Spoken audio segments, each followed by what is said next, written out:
In this video, I'm going to show you how you can disable your laptop webcam. So this is going to be a Windows 11 tutorial, but it works for all versions.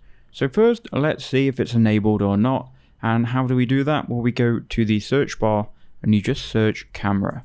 Now, if you do that, you will see this camera. And as you can see, hello everyone, here I am. And obviously the webcam is working, right? So we're going to disable this. So close out of camera. Then you want to go to the search bar again and just type in device manager, and you want to go ahead and click on this one that pops up.